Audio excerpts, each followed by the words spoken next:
Okay, welcome back to this engineering economics video in which we are looking at calculating the rate of return. We've looked at two different ways we can do that. One is just simply using a rate function. And this works when you have a regular payment, like for a loan. And so you know you're getting the same cash flow repeating over and over again. So we put that in as a payment. Put in the investment value as a present value, and that calculates our rate of return. So we got 9.998, calculating it this way.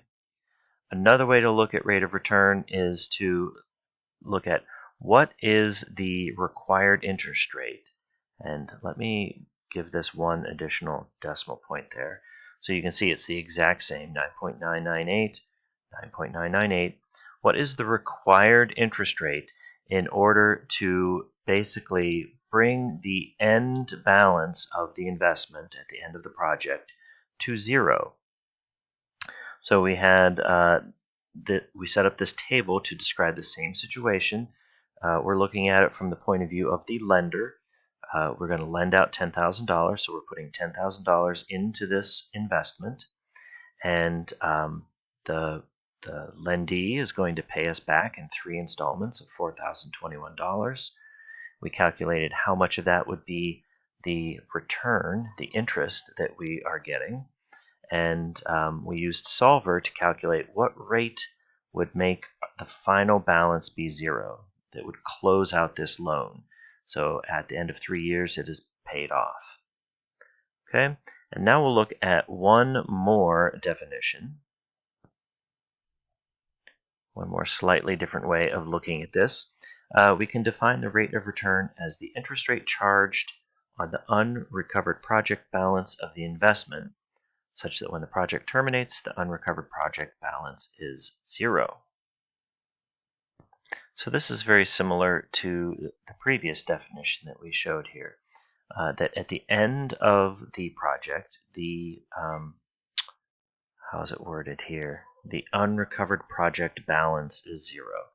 So the ending balance remains zero when we use this rate to describe this project. So we could look at it as loaning out $10,000 and receiving 3 equal payments, or we could look at it from a project point of view, that we invest $10,000 in a new computer system, and it's going to save us $4,021 a year.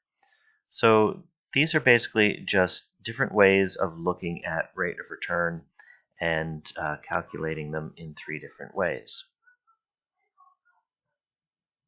So in those examples, what we had were, it was an example of simple investment, meaning that we have some initial cash flow that is negative. So we loan out $10,000 or we invest $10,000. And then at some point it becomes positive. In many cases, it immediately becomes positive, but there may be some investments that may operate in the in the red for a few years before turning a profit. But that change only occurs once in a simple investment. So you put some money into the project, and then at some point you begin to make a profit, and then that profit hopefully continues to grow, or at least remain steady throughout the rest of the project. In a non-simple or non-conventional investment, it's going to be more of a roller coaster ride. You're going to invest money, and then you might make money, but then you might lose money in a given year, and then you might make money the following year. So that sign of the cash flow, whether it's positive or negative, may change more than once.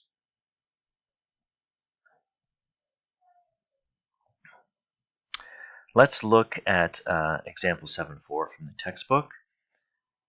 We are going to buy a corporate bond for $996.25, and we will receive semi-annual, twice a year, interest payments of 4.8125% per payment period over 10 years. So if we're getting it twice a year for 10 years, that's 20 payments. At the end of 10 years, you receive the face value of the bond, what is the rate of return. So calculating this might be a little bit complicated, if not for Excel. And to answer this question, we are going to use a new Excel function that will calculate the internal rate of return for a series of values. And the good thing about this is, unlike our simple example that we looked at before, where we started off with a negative cash flow and then it became positive and remained positive throughout the rest of the project, this rate of return function will work for any cash flow series. It works for simple or non-simple. So let's take a look at what the cash flow series for this situation would be. I'm going to go back a slide so that I can see the description of the example here. And let's bring up a new Excel worksheet. Okay, so I'm going to set this up with our period 1, 2, 3, and I'll just copy this down to 20. In fact, I should probably insert there and start at 0. And then let's take a look at our cash flow in each of these years. So the way this works, the way this bond works, is we're going to have to buy it. We have to pay money up front. So we pay for, what was it, $996.25.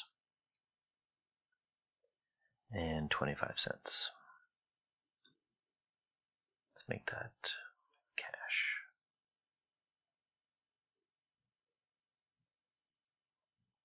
Okay, so then this is an investment, right? So it's going to pay us back money. We're going to make money on this. And the way it works is we're going to get money in two ways. We're going to receive interest payments on a semi-annual basis. And then at the end of 10 years, we're just going to get $1,000, which is the face value of the bond. So we're buying it at a discount and we're getting it back and at full face value. So at the 20th, we're going to get our $1,000.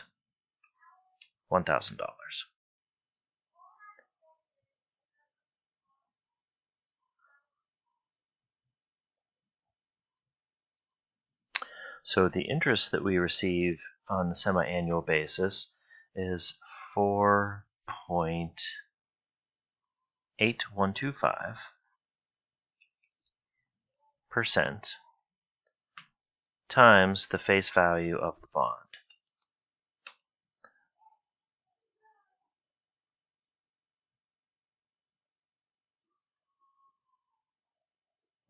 And we're going to continue to get that throughout the entire life of this bond. Plus, we're also going to get it in the very last year.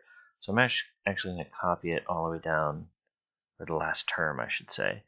And in that last term, at the end of 10 years, or 20 semi-annual payments, I'm going to add to that the $1,000 face value of the bond that we receive. So that's our cash flow. We start off with a negative cash flow because we have to pay for it out of pocket, but then we receive all these interest payments plus the face value of the bond at the end. So what is the return on this investment? I think you're going to like this internal rate of return function because it's very easy to use. So the function is IRR, internal rate of return, of, and then you just select your series of values. Now you can guess at what it is. The way that Excel is solving this is sort of like Solver. It's going through a bunch of random guesses and checks to see the value that works best. And this could potentially take some time, and you can help it along by guessing what you think the value might be. But you can see here that the guess input is in brackets, which means that it's optional. You don't have to guess. So all you really need to do is use the internal rate of return function, select the series of values, close the parenthesis, hit enter, and that's going to tell us the rate of return. Looks like we've got a 4.842% return on this investment. Okay, let's look at another example where we, in this scenario, are going to be an energy firm that's considering building 200 wind turbines that are going to cost $1.69 million each. This project will last 20 years with zero salvage. The annual net cash flow is expected to be $41,391,160. What is the internal rate of return on this investment? And then the follow-up question is, if our minimum attractive rate of return is 10%, should this project proceed? So I'm actually just going to reuse this same spreadsheet I used for the previous example problem. It's just now we're going to have a different cash flow. We're going to need to build 200 wind turbines at $1.69 million each. So that's going to equal a negative $1,690,000 times 200 wind turbines. So that's $338 million negative cash flow at the beginning of this project. And then annual net cash flow is going to be $41,391,160. I'll just copy this and paste it like that. By copying and pasting, I use Control-C and Control-V. I prevented Excel from doing that annoying thing that it does sometimes, where it adds 1 to each of these values every time I copy it down a row. So that's my initial outlay of cash, my investment. That's the annual revenue it's going to produce. And so I've got my IRR function, internal rate of return of that cash flow series, 10.619%.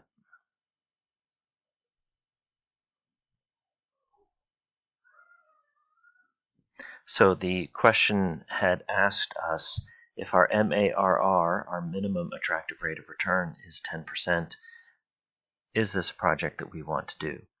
Well, it turns out the internal rate of return is greater than 10, not by much, but it is a little bit greater than 10. So the answer here would be yes, this is an attractive project that we would want to undertake.